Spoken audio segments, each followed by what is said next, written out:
That's good water. Hey, everybody. Good to see you all. I hope everyone's doing all right. I saw some of the chat before we started. Evelyn's, best of luck with the pitch meeting, and I think it was Pirates, if I am remembering correctly. Yes, congratulations on that score on your test. So that hope everyone is doing well. I'm ready for 2023 to just be over. How's everyone else? Hey.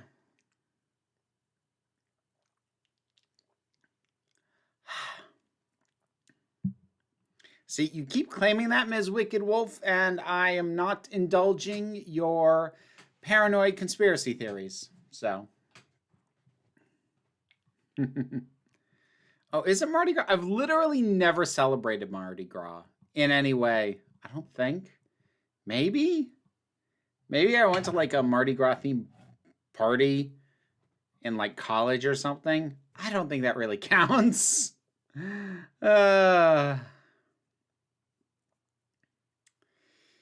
2023 ending will just lead to 2024 election year.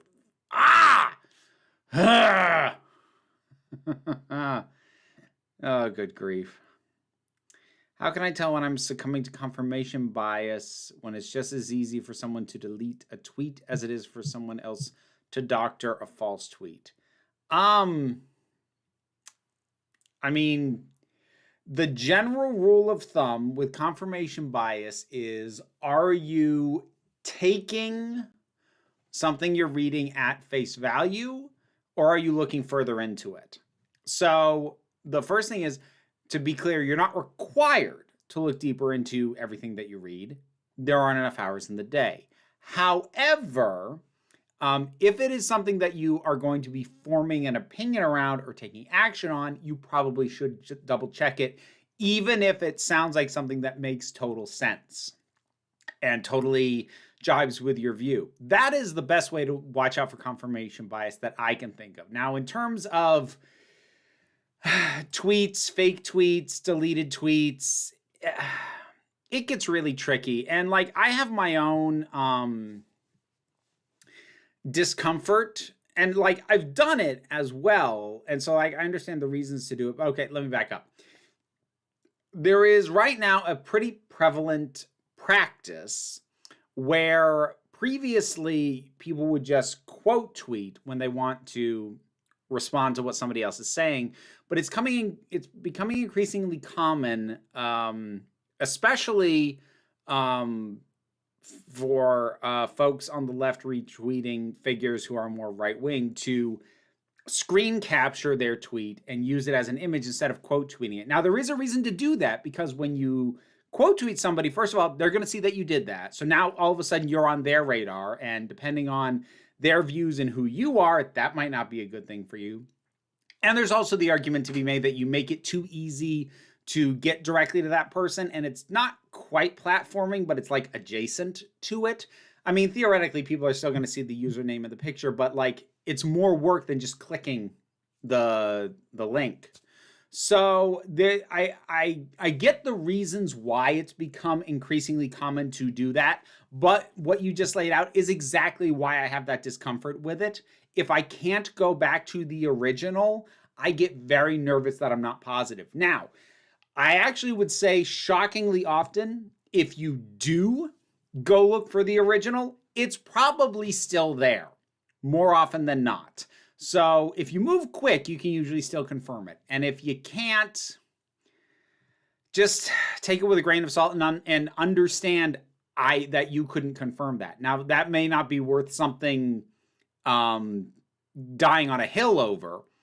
If someone's going to be like, well, this person said this on Twitter, and you're like, I actually can't confirm that. I don't feel comfortable supporting that. You know, it's probably not a hill worth dying on, but just for your own understanding and for your own moving forward, however you opt to do.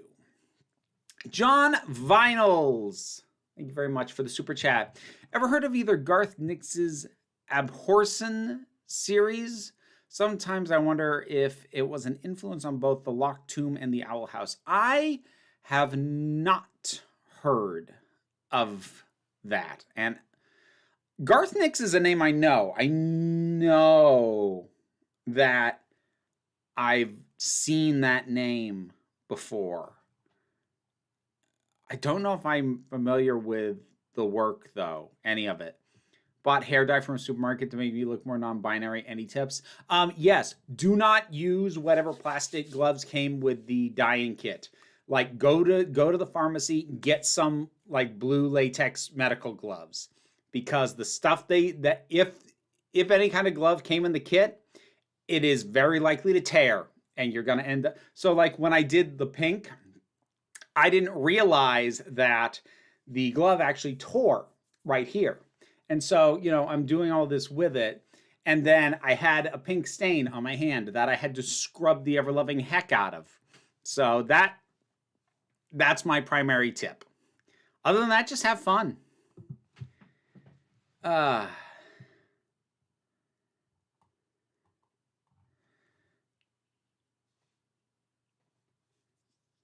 I've never been to Mardi Gras in New Orleans. I've never been to Louisiana at all.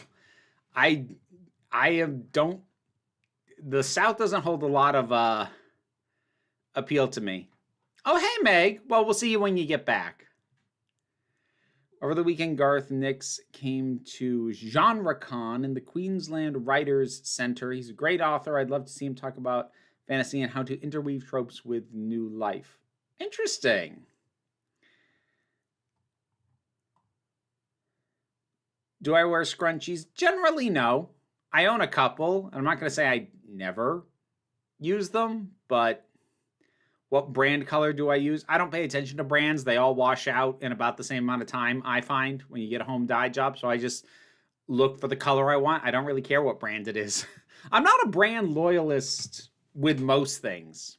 It's true of makeup as well. Like most of the lipstick that I use is Maybelline matte, matte ink, I think, or color stay or something like that. That's just because I know it works well. And I landed on that by sheer coincidence. I've still got other stuff from other brands.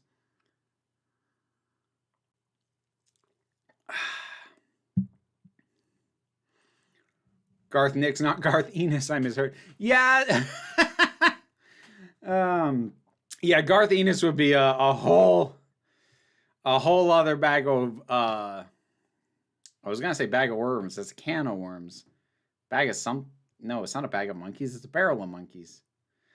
I'd like words, whatever. Yes, Garth Ennis would be a whole other situation, I would imagine. First time catching the stream. How am I today? I'm all right. I've got more work to try and get done after we wrap this up because I always feel like I don't get as much done as I would like. But that's my standard operating procedure. I like the tentacle earrings. Thank you. These actually got picked up off the Amazon wish list and were sent to me by a fan, which was nice. You're not missing out on much with never having been to Mardi Gras, but New Orleans does have a great music festival called Jazz Fest that has a huge variety of genres. We actually have a jazz festival in Vermont as well, which I've never gone out of my way to go to, but I have been in Burlington where it happens during that time and have heard some of the stuff going on, and it's nice. I enjoy it. Bag of tricks. No, we're not turning tricks today, Gozer. That's a weekend activity.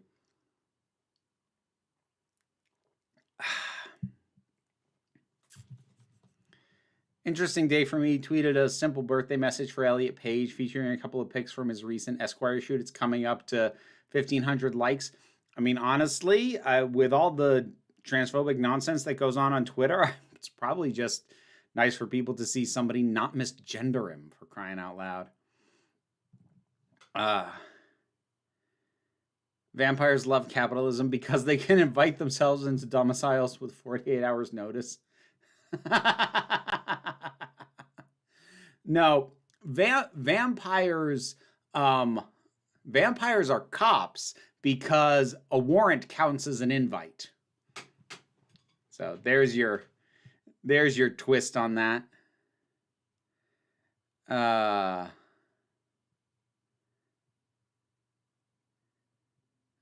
see. I'm not 255 AD. I'm not entirely sure what you're referring to there. Lighter, less complicated question. What is my experience with Pokemon Go? I was playing it semi-regularly when I was running. So this would have been 2 years ago. Yeah.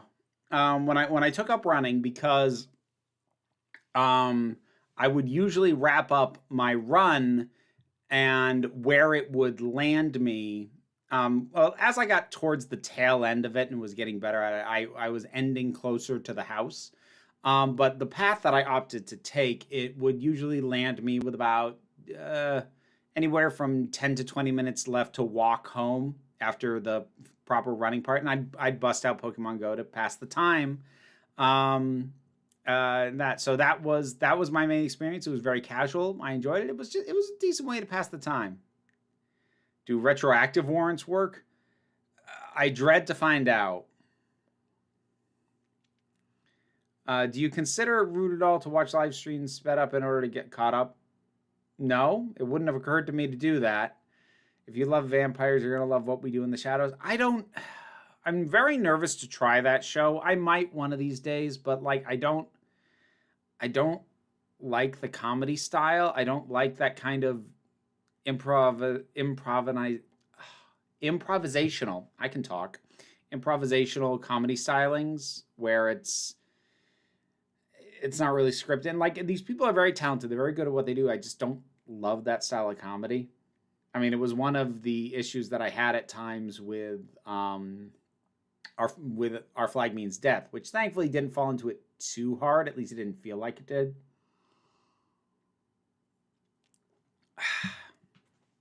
Mardi Gras is basically Southern decadence for everyone, including the heteros.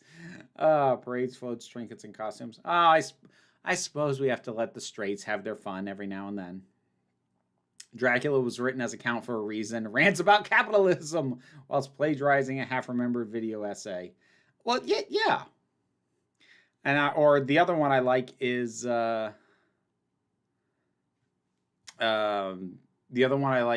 Vampire Hunter D. The translation that I read when I read that book was that I don't think other than the title of the book, I don't think the word vampire actually appears. They just refer to the vampires as aristocrats. That's it. And I love that. And I kind of wish the movie had done it that way. But then again, it could have been an adaptational choice by whoever was doing the translation for the specific one I read. It's hard to know with things that weren't originally written in English, whether it's a choice made by the translator that is either a slight deviation or is super loyal to the original intent. It's hard to know sometimes.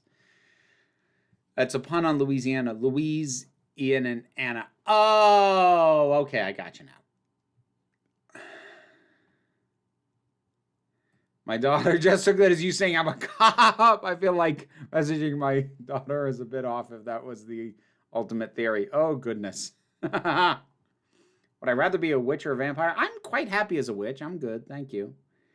What we do in the shadows is how every Vampire the Masquerade tabletop actually turns out. Well, it might remind me of my old LARPing days from high school then. John Vinyls, once again, thank you very much. A reminder, I will try and keep up with the chat as best I can. The only things that will guarantee that I see your comment, excuse me, will be to do it as a super chat, which will also get you a heart from me. Which is your favorite between Dead End Paranormal Park, Centaur World, Kipo and the Age of Wonder Beast, Arcane, and Hilda? Arcane.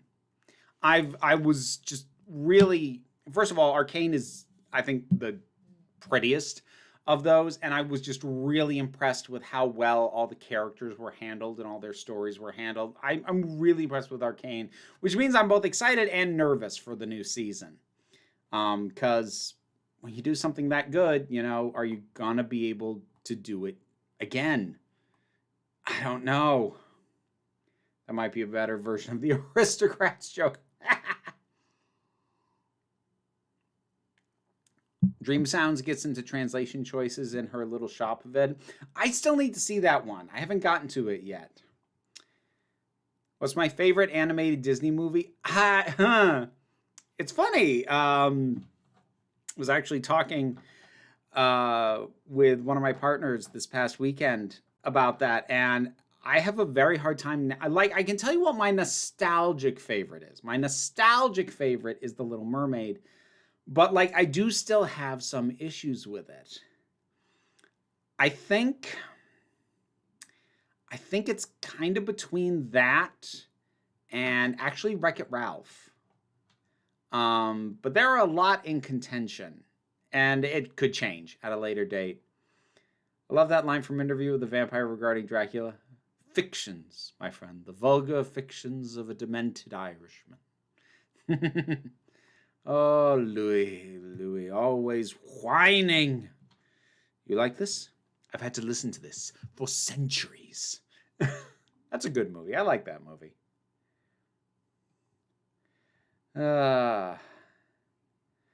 Do you think not liking anime visual comedy is part of the reason you didn't get into Avatar: The Last Airbender? I mean, it probably didn't help, but when I think about why I didn't want to keep going, that isn't really at the forefront of my mind. And, like, I want to be clear, I didn't stop watching Avatar because I thought it was bad. I stopped watching it because I didn't think it was as good as everybody said. And I knew if I kept watching it, I would feel obligated to make a show about it. And I didn't want to yuck everyone's yum because everyone else seems to absolutely love it, which is great.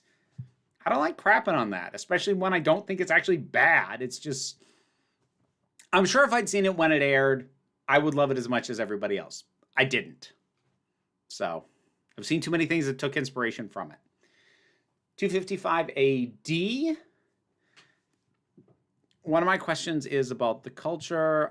Whenever that happens, it means I posted my questions late and didn't have time to think. I like to pretend I'm not obsessed. Oh, well, you know, we all have the things we tell ourselves to feel better. And then, like, that, and that is a joke. I'm not implying that you are actually obsessed with this, that, or the other. You just kind of you gave me an opening to make a joke, and I went for it. What's a good example of deconstructing a hero or protagonist that isn't turning them into a monster? Ooh. That is a very good question. Because the first instance that I could think of, it doesn't do that, but it fakes you out into thinking that it did that. And that was the Superman story, What's So Funny About Truth, Justice, and the American Way, adapted into the animated film Superman versus the Elite. So that still kind of plays on that idea. Ooh. I'm sure there are some. The thing is, I think you're probably going to end up getting into a lot of hair-splitting arguments between what is a deconstruction and what is a subversion. Because I'm sure there was some who would argue that, heroic characters who are more liable to run away and rethink the problem rather than, go in guns blazing, someone like the Doctor, could be argued as a deconstruction of standard hero tropes. I would say it's more of a subversion because it's not really trying to say anything about the more standard tropes. It just isn't doing them. So I think that would be the pedantic pitfall of that question and that conversation.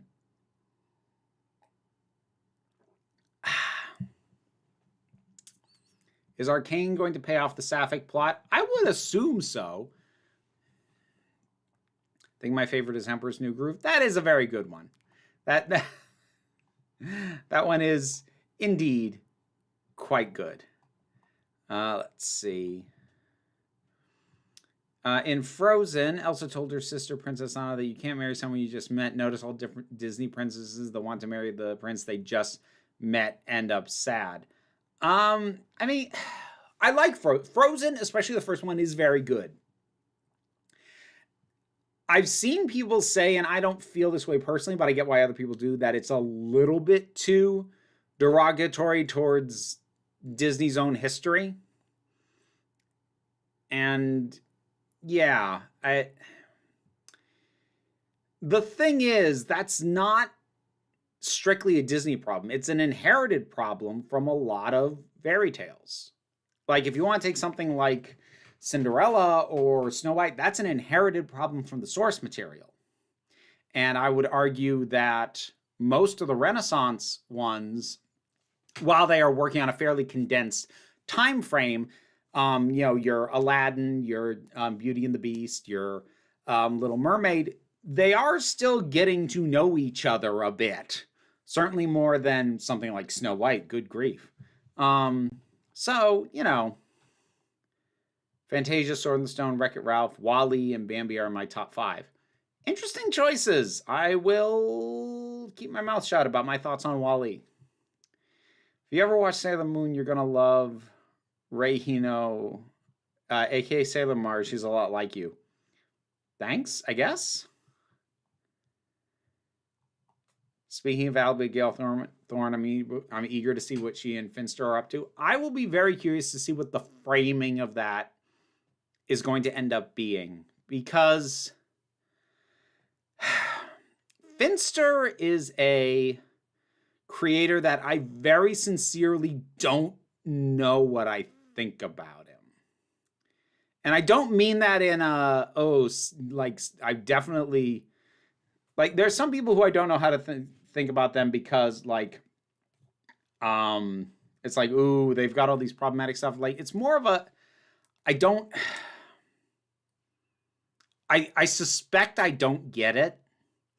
And because I don't get it, I don't want to put too much stock in my own sort of kind of low-level discomfort.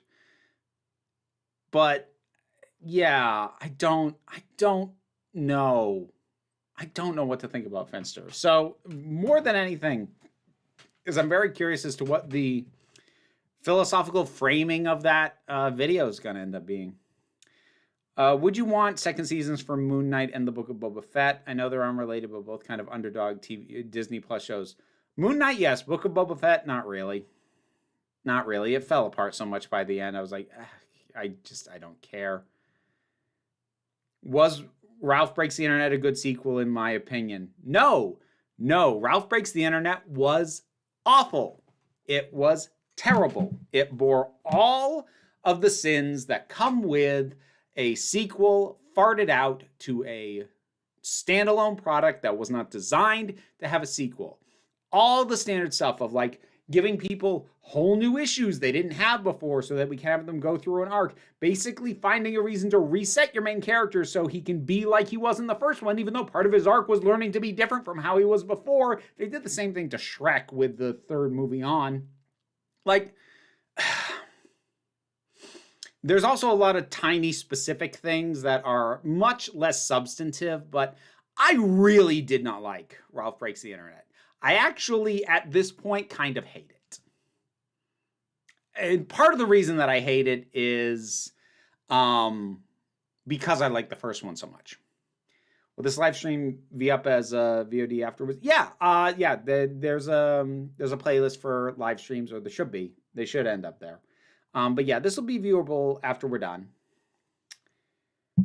all fairy tales are very problematic. Well, yes, because they were often structured to try and teach some kind of lesson or moral, and they're from several hundred years ago when the moral compass was quite a bit different. So yeah, inherently they're going to be.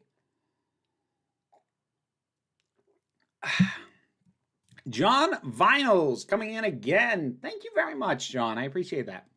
Would you rather see a hand-drawn animated version of The Priory of the Orange Tree or a stop motion animated version of The Locked Tomb? I don't know either of those. So I don't know. I'm gonna say hand-drawn just because like I would like some more big budget hand-drawn animation stuff in general. We don't get enough of it anymore.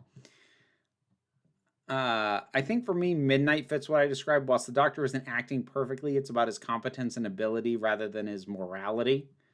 Well, Midnight is about the Doctor failing massively.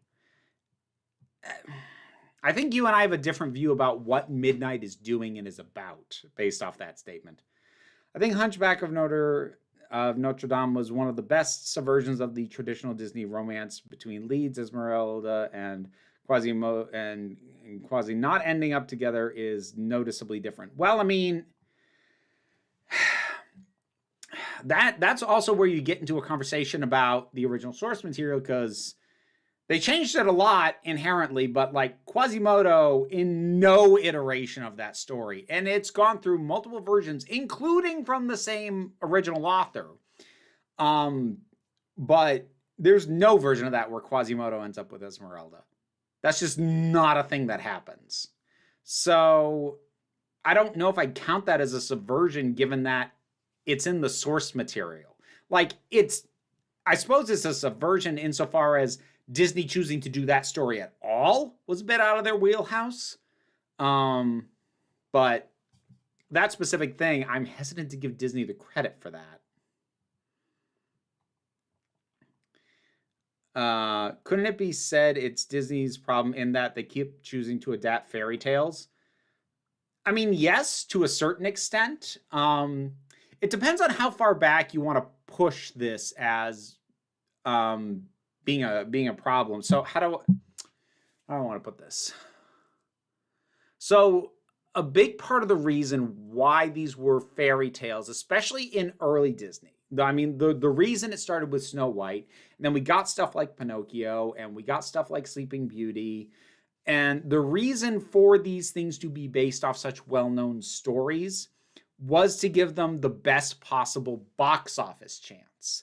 So there is an argument to be had over how much of choosing to do those stories was part of the business reality of the time, and how much of that was an actual artistic desire to tell those specific stories. Because it's easy to forget now, with Disney being the monolithic entity that it is, but Disney had a lot of financial troubles sporadically, basically up through the 90s, to varying degrees. And a lot of their wholly original stuff didn't do, like Fantasia bombed, and that was an expensive bomb.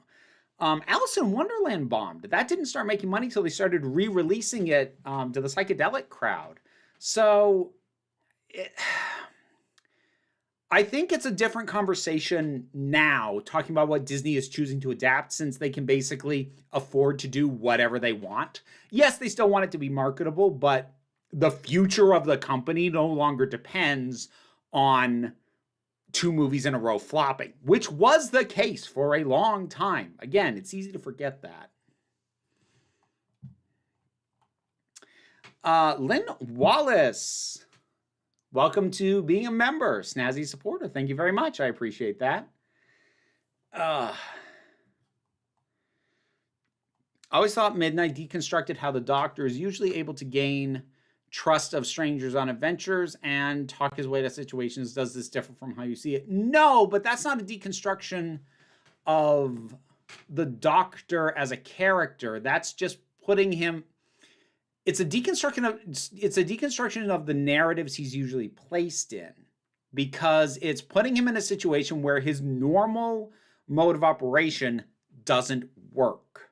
And that is, again, a subversive thing to do with him.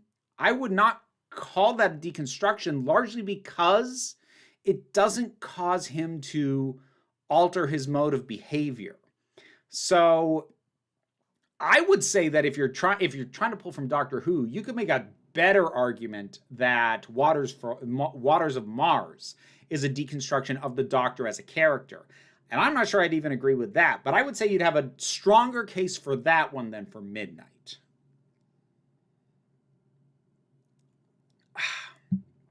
I love Nightcrawler as a subversion of the heroic narrative, specifically the American Dream. I'm assuming you're referring to the Jake Gyllenhaal film and not the swashbuckling, teleporting X-Man. Do I prefer Frozen 2 over Ralph Breaks the Internet? Yes. Yes, I do.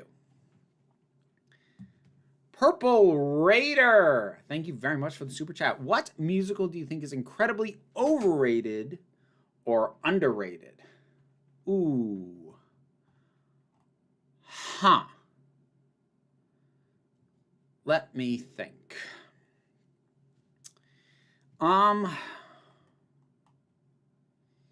So, geez. This is the kind of thing that, like, by virtue of being on a stream, I kind of have to come up with an answer quickly, but I really would kind of need more time to think about it. I mean, honestly, a lot of older musicals, and I say this as someone in community theater, so this might not be an issue outside of this, but I feel like a lot of classic musicals I just don't really care for, because you go back too far and you run into situations where the songs aren't telling the story, they're just injected into the plot. And that can bug me. So, you know, your stuff from way back in the day, you know, whether it be, oh God, why am I drawing such a blank? I mean, a lot of the Cole Porter stuff, for instance, kind of falls under that. Underrated. Well, I mean, for stage, I really wish more people knew Next to Normal, because I think that one is amazing. I haven't really been dealing with, I mean, I find West Side Story to be highly overrated, any version of it. So if we want to go with film, as far as underrated on film, it's cheating because it's a TV show, but Gallivant. Way more people should know and love Gallivant than do. I'm back in this musical theater talk. I did wonder if you were going to manage to catch this sort of thing, Meg. So anyway, what do we got? We have more super chats. We've got 255 AD coming back in. Thank you very much. Obsessed is the wrong word. I think I feel toward the culture how a lot of other leftist nerds feel towards Star Trek. Culture's just not mainstream. That makes sense. That makes sense to me. Josh Tiley, thank you for the super chat. I've got to go now. Stay safe, everyone. Have a lovely night. You too. I hope you have a wonderful rest of your evening. Our philosophy is, thank you very much for the super chat, should our position on consuming Harry Potter change if the IP ownership changes? Maybe. So here's the thing about that. It's that we need to remember that J.K. Rowling is using two things in her push against trans people. One is money. The other is prestige and notoriety. And while the change in hands of the Harry Potter franchise would at least cut off future source of money from that specifically, although it would presumably involve someone buying out the IP rights, so Lord knows how much she'd make on that. But even setting that aside, it still leaves the issue of the notoriety that it grants her. And she would still be able to cash that in to be seen as relevant and important, even if she didn't own the IP anymore. Because she can still use that notoriety of like this huge, massive thing that millions upon millions of people love. I created that. Even if she's not still in control of the IP, I made that. Listen to me. I have thoughts. I have thoughts on trans people. She'll still be able to wield that, regardless of who actually owns the IP. The only thing that would change is who the money goes to, which is part of the problem, don't get me wrong. But as people who think it's a reason to not do anything are so fond of pointing out, she already has a ton of money. So the money actually isn't even really the big problem. The bigger problem is her continued relevance. The fact that she is considered a big enough name to be interviewed, to be talked about, to be discoursed about. I mean, the comparison that's very easy to make is if you compare her to Graham Linehan and the fact that he basically has done nothing except be transphobic for about, we're going on 6 years now, I think. Nobody talks to him. He only comes up within internal discussions because he injects himself into these things. But he's a footnote. Nobody is having discourse about Graham Linehan. But they are about J.K. Rowling because Harry Potter remains so popular. And even if you cut off her funding, that popularity will remain, which makes her a continued relevant figure, which means she can still wield that attention against trans people as she has been. So I suppose what I'm ultimately coming down to is no.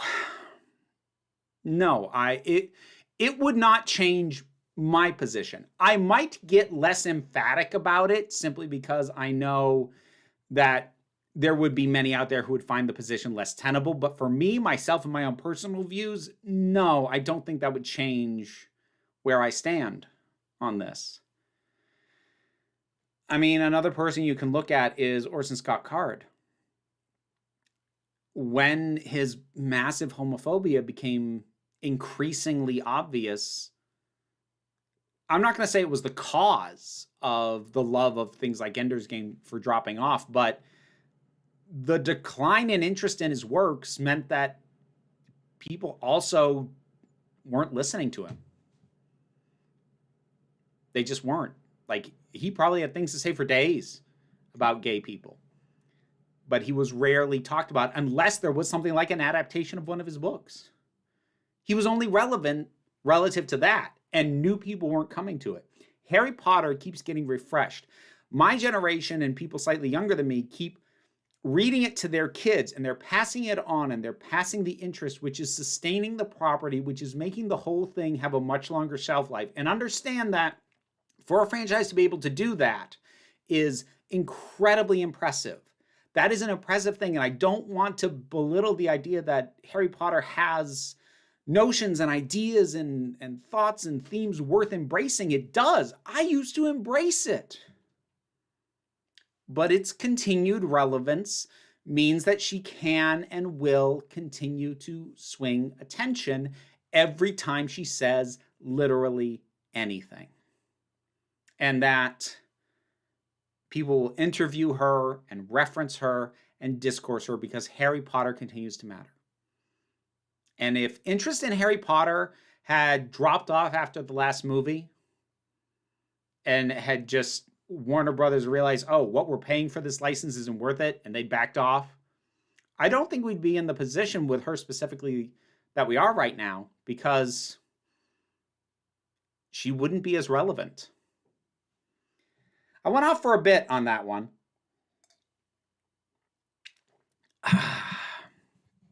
So where are we? John Vinyls. Once again, thank you, John. You're being very generous this evening, and I appreciate it. I would personally love to see an adaptation of fairy tales from non-Euro-Christian cultures that keep the cultural aspects of their source material, i.e. a version of the original Jewish incarnation of the Corpse Bride story. That would be interesting. I'd be up for that. The big caveat I would have on that is do that by putting the means to fund these things in the hands of those cultures, not just hire a consultant to help the same standard people who always make these movies make yet another movie. I mean, better to hire a consultant than not hire a consultant, but, you know, let people tell their own stories, maybe? Thought. Princess Psych, thank you for the super chat. What are your thoughts on Resident Evil? It is a series I never got into. The best shot I would have had was maybe Resident Evil 4, but, and like I do have it. I have it on GameCube, but it was around the time I started falling off video games in general when that came out. Oh, hey, Jesse. Good to see you. So, and I didn't like the stuff prior to that because it had the tanky controls, which I hate. And at this point, I know they've all been remade and whatnot, but like as I pointed out many times, I get motion sick from fully rendered 3D games. So I'm probably never gonna get into it. Tara Staller, thank you very much for the super chat. Just popping in to say hi. Do you still plan on seeing The Prince? And if you do, are you going to review it on YouTube? I do still plan to see it. I had hoped to find the time to see it yesterday. I didn't. I am going to try and see it this week. I'm behind. I'm behind on stuff, and I've got some catching up to do. I'm trying to get to it.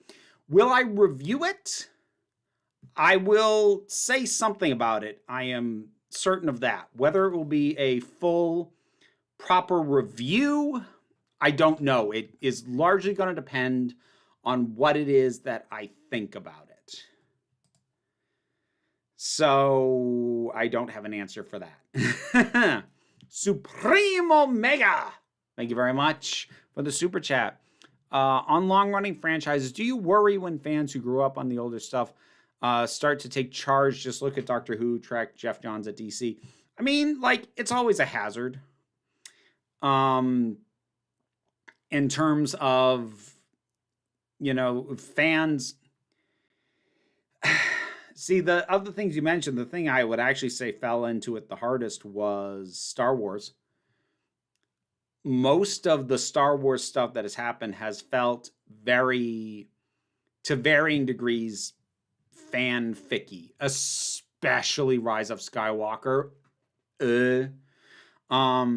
But it's kind of the same issues I have with The Mandalorian. It feels very fanfic to me, and I think that comes from, you know, people who grew up on it wanting to see the things that they've imagined in their head that weren't in the movies, and like that's admirable. But yeah, it's hard. It's difficult to inject, you know, fresh ideas and fresh blood into it when it's being run by fans. But at the same time, you get people who aren't fans and they might not understand what it was that made the original good. So like there's hurdles and traps either way.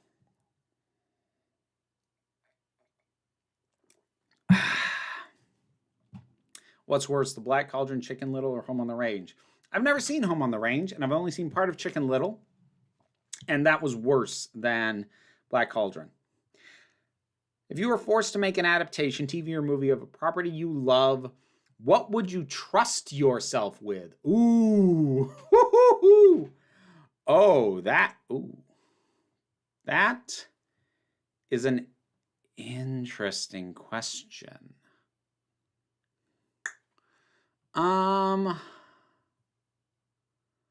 I would, hold on. I want to come up with a good answer for this. Like, I want to like run and look at my bookshelf and like just look at stuff and really think on it. But okay, let me see.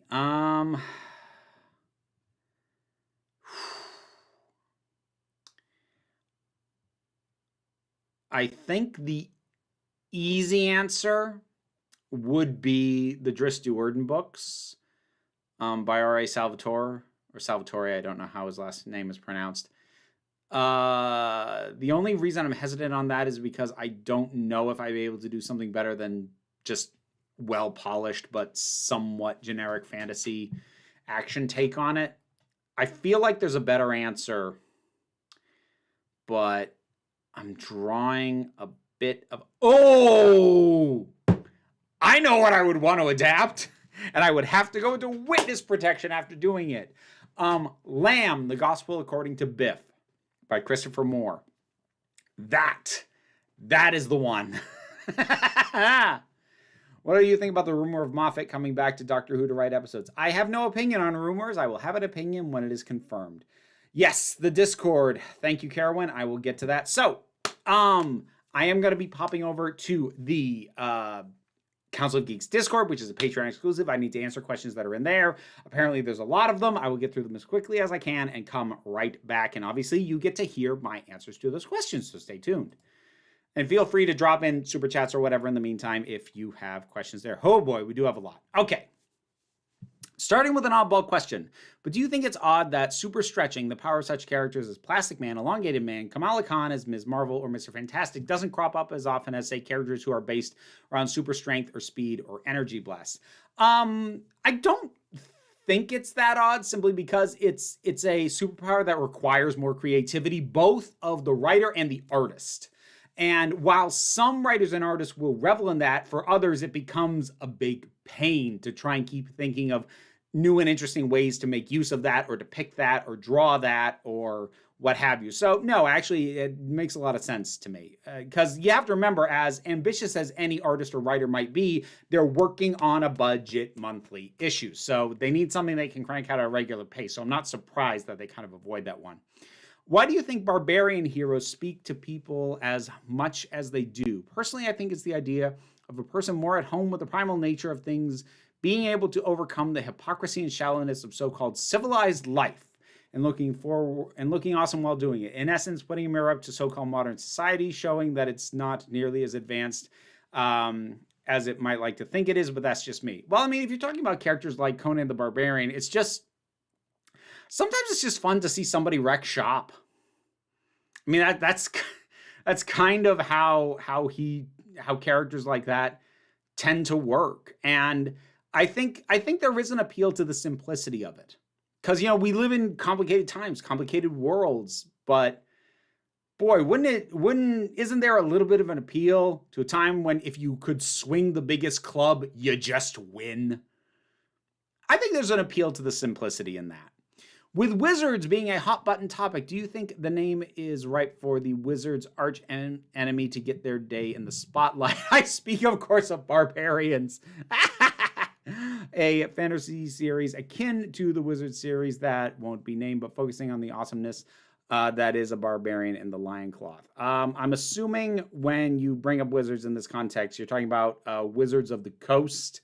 I mean, like any group or organization that can get its foot in the door on the back of Wizards of the Coast, having pissed off as many players as they did, go for it. Get in there, you know, make your stamp, get what you can. Answer me these questions. 3. What was it like doing drag in New York City? Stressful. It is very, very cliquey, or it was when I was there, and I never felt particularly welcomed by the New York drag scene.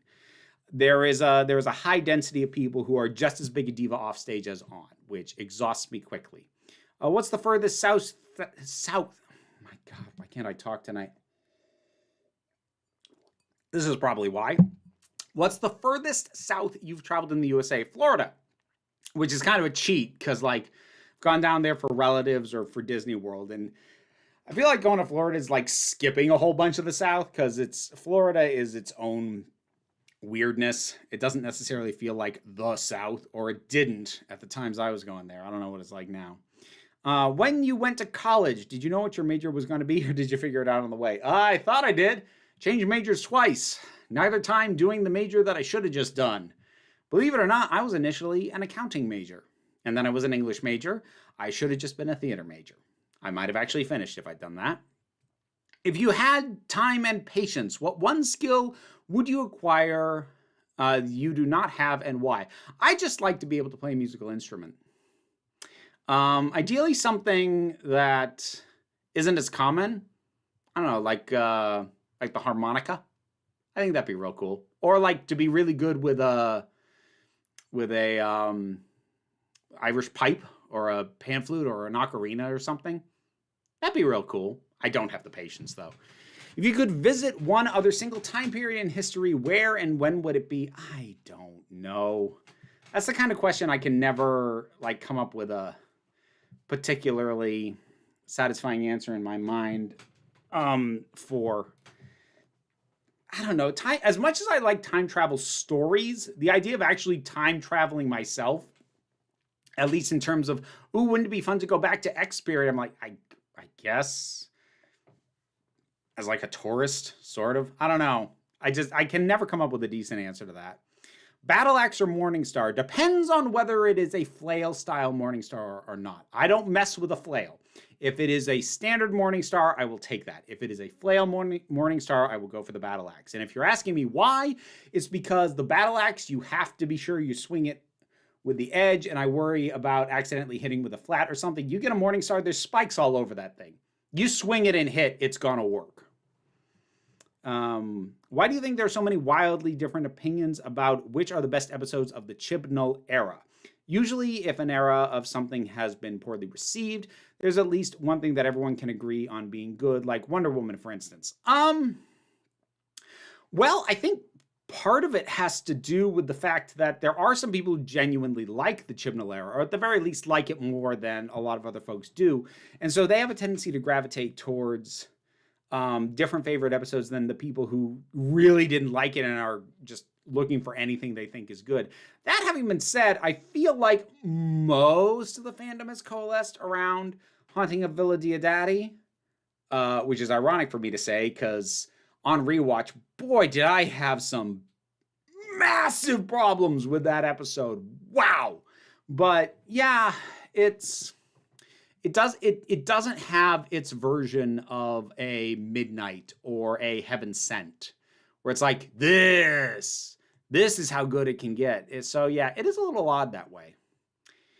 Why is it that way? I don't know. I think it's just weird because I think this is the first time where it felt like the people who weren't happy outnumbered those who were mostly happy. Because like there were plenty of people who were loud during Moffat's reign, but it felt like most of the fandom was at least being like, yeah, no, I'm still having fun. Do you agree or disagree with Millie Bobby Brown when she says showrunners are too precious about letting characters die and Max should have been killed off at the end of Stranger Things 4? I agree with her sentiment. I don't think I agree about Max in specific. I do agree with the general sentiment, though. I'll give her that.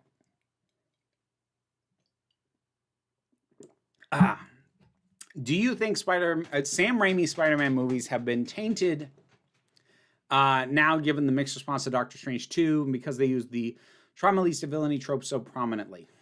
I don't think so. I think most fan assessment of those is still pretty positive, at least for the first two. And at least I haven't seen people like change their opinions on those because of that stuff. I mean, the use of problematic tropes, that's all over the dang place. It's either going to bother you enough to taint the experience or it's not. I don't think that has changed too many people's minds about something they already had an opinion on. Like speaking as someone who talks about tropes like that, my own general thing is that when I'm sick of a trope, I am more likely to resent seeing it again in something I haven't seen before, rather than have my opinion turned around on something that I already liked that also uses that trope, if that makes sense. Art, oh boy. Okay, let's get into the heavy topics. Are trans people more endangered in the US or the UK? Both you and Jesse have implied you think it's the UK, and I don't understand why. Like, there aren't parts of the UK that are outright banning adult transitioning. So you actually kind of answered the question for me there. Collectively, as a country as a whole, I do think the UK is worse. However, the parts of the US that are bad for trans people are currently worse than the UK. Basically, here's what it breaks down to. The degree to which trans people are endangered, having their access to medical things taken away, are being discriminated against, In the UK, it is happening basically on the national level. Pretty much all this stuff, when it happens, it's happening to everybody in that country. In the US, at present, we are not dealing with federal legislation restricting the rights of trans people. It is state by state. So what that means is there are parts of the country that are way more secure and way safer, and some parts that are very much not safe. And those that are unsafe are worse than the UK. Texas, Florida, Tennessee, Oklahoma, a bunch of others, Arizona probably soon. Those are all worse than the UK, but they are also not the entirety of the US. So it's sort of a case of whether your question is taken collectively as a whole or are the worst things in each country. The worst things currently happening are happening in the US. But the stuff that's going on in the UK, you can't escape them unless you leave the country. Whereas in the US, you can go to a different part of the country and be safer, which also doesn't make it okay because people shouldn't have to flee their goddamn homes, but there we go. Do you think you'd find it a lot harder to boycott Harry Potter stuff if everything coming out of that franchise wasn't awful and perfunctory at this point? Like, something I keep thinking about, is what I do if she pulled an R.R. Martin and the seventh book was just coming out now, and I had to decide between finding out how the story ended and supporting her. I think in many ways that Hogwarts Legacy in particular was an odd case because there have been Harry Potter games before, but they were tie-in games for the movies and generally weren't very good. So the idea of having a high-quality product that tied into this franchise people love got them excited in a way that, honestly, The Cursed Child didn't. None of the Fantastic Beasts movies didn't. I don't even think that the theme park did. It got more people more excited than they've been in a long time. And I think in the absence of something like that specifically, we might be seeing more of a tapering off. But that did a lot to re-energize interest in the franchise, even from people who kind of walked away from it because they're like, oh, how cool would it be to explore Hogwarts? And that kind of thing can revitalize interest. Not quite to the level that, like, waiting on the last book of the franchise might, but as close to that as you're going to get for something that's theoretically finished. Remember I said I was wondering if you'd find the state of the art frustrating. This is a story that is on my docket to read for commissioned reviews. Suppose someone opted to leave the culture to live in a more primitive society because they think having to work to survive makes life meaningful. Do you think that's a reasonable viewpoint? Because I don't, and that's why I find the story frustrating. I don't think it's an unreasonable viewpoint. It's just not a viewpoint I share. I don't share it at all, but I don't think there's anything unreasonable about somebody making that choice for themselves. I can understand choices that I wouldn't make if it is presented well in characters that I can understand, if not necessarily relate to. So I think that's what it'll come down to for me when I get around to it. All right, I'm back in the chat. I'm out of the Discord. I'm back in the chat. We have, okay, so we've got a couple of new super chats. Meg, being cheeky, a theater major, you already excel at drama. I see what you did there. I try to not get into drama. I really try. I don't succeed, but, you know, whatever. Supremo Mega, back again. Thoughts on Watchmen being exploited in multiple prequels and spin-offs to the point Dr. Manhattan fought Superman and is now part of the main DCU. Very stupid. Shouldn't have happened. Was inevitable. Like, it was, I'm actually shocked that it took as long for that to happen as it did.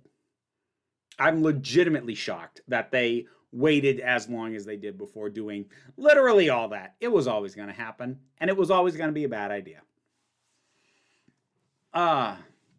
Which Doctor, old or new, would you like to be a companion to? Probably 2. I think I'd have the most pleasant time because, like, 12's my favorite, but I also think I would irritate him. Have you heard about in the news about the changes being made to Roald Dahl's books to make the wording more modern, e.g. not use the word fat in Charlie and the Chocolate Factory? Huh. I hadn't heard that.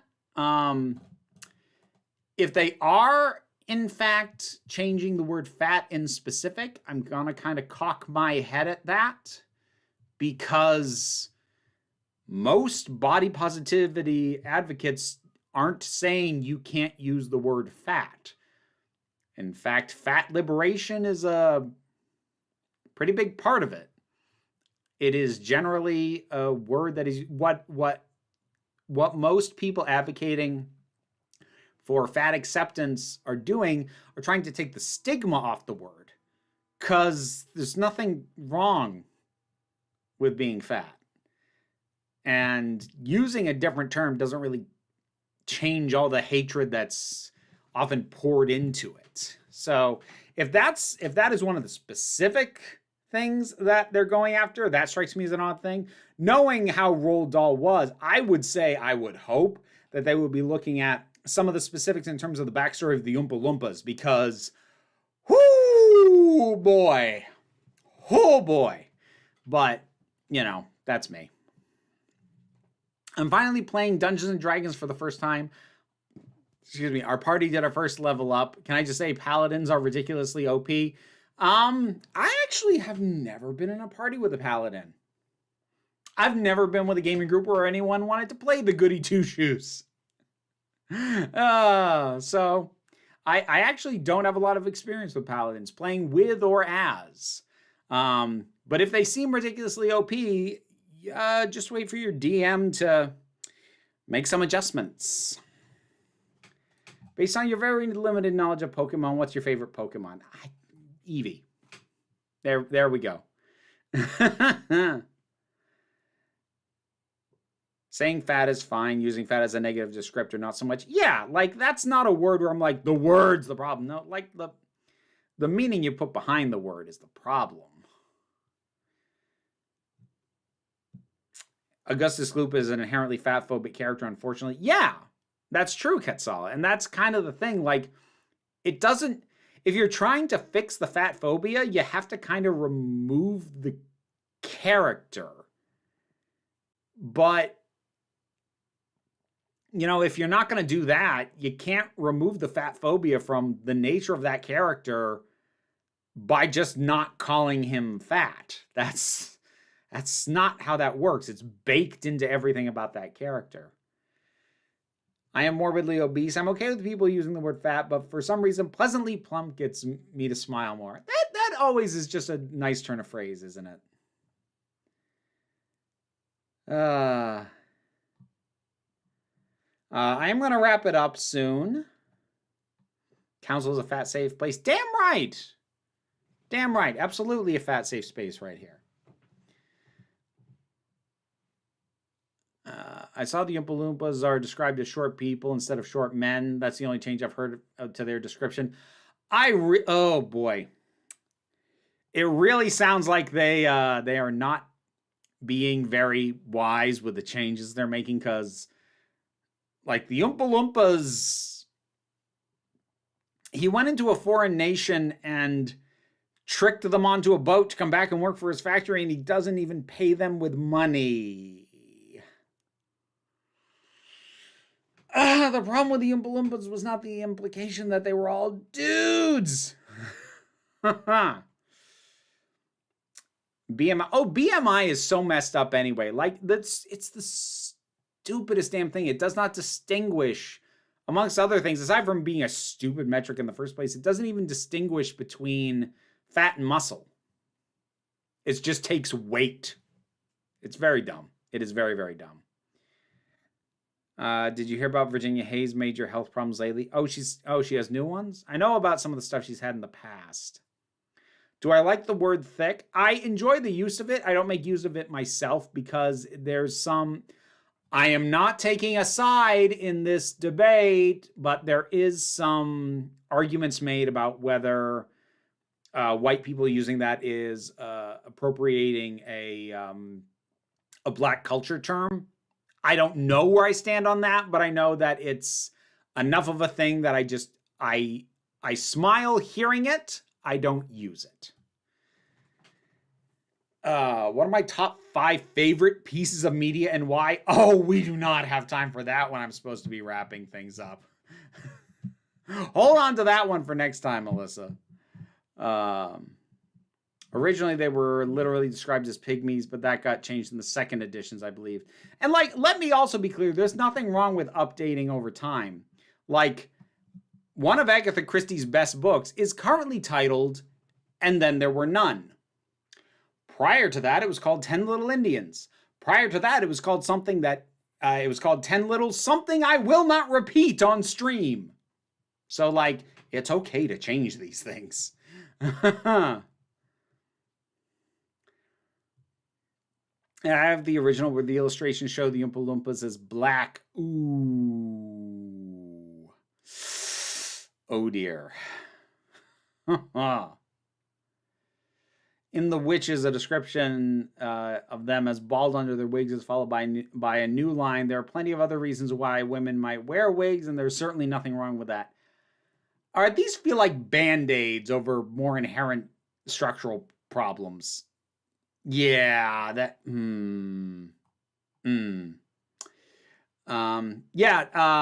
Set 666 Abominee. As Carolyn pointed out, I have reviews for Owl House in the break room of Geeks. I do need to wrap it up. We did get one more last minute super chat. Thank you, John Vinyls.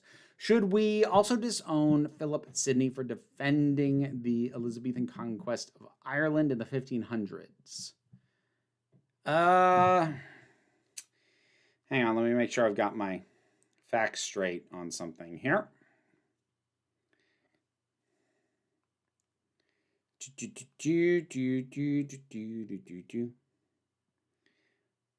Okay, so you are talking about the historical figure. I mean, is anybody still massively repping for Philip Sidney? Is that a thing? Are there big, massive Philip Sidney stands? I don't think, in general, you need to disown historical figures. You need to understand their full context, and you need to not turn a blind eye to things that they did just because they were an important part of a history that matters to you. That's kind of the same issue I have with the deification of the Founding Fathers in the U.S. It's not that I think that they were horrible people and we shouldn't have some pride in the things that they did or think that they were great in many ways, but like to forget the fact that most of them owned slaves and had other things that weren't great about them besides, that's not dishonoring them. To be aware of that. That's part of who they were. Great things can be done by flawed people. Pretending that the people who did the bits of history that you like were perfect doesn't help anybody. Purple Raider. Oh, people sneaking in last minute with these. What would you say is your favorite pre-Moffat era Moffat story, i.e. Empty Child, Dr. Dances, Girl in the Fireplace, etc.? Girl in the Fireplace for me. For me, it is... Oh, it's close. It's either Empty Child, The Doctor Dances, or Silence on the Library, Forest of the Dead, and I don't know which. Who is Moffat? He was a showrunner on Doctor Who for a while, Meg. But yes, okay. I gotta talk about what is coming up tomorrow. If I can get the damn edit done, there should be a review for. No, not a review. A ranking for the episodes of Series 12 of Doctor Who. And then I will also be streaming tomorrow on Twitch, playing Rogue Legacy 2. I'll be streaming again on Friday, probably the same game. We'll see how I'm feeling. Saturday's video is actually going to be, annoyingly, on Ezra Miller. Not because anything new happened, but just because I kind of had to talk through my feelings about whether or not they are going to be kept around after The Flash comes out. And I think that should do... There will be a review this week in the break room for the new Ant-Man movie. And that should... I don't know what day that's going to be out. I'd hope to get that out today. That didn't happen. So we'll see. We'll see when that gets out, but it will be this week. Not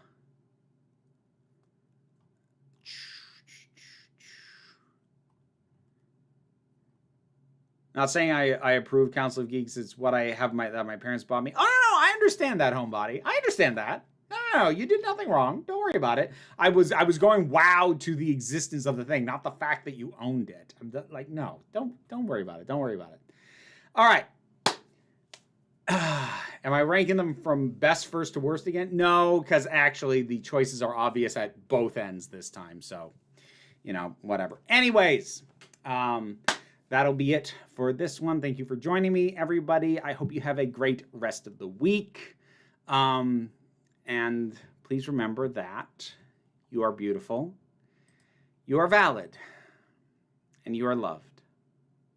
You are the council. I'm just running the meetings. And until next time, this council is adjourned. McCavity!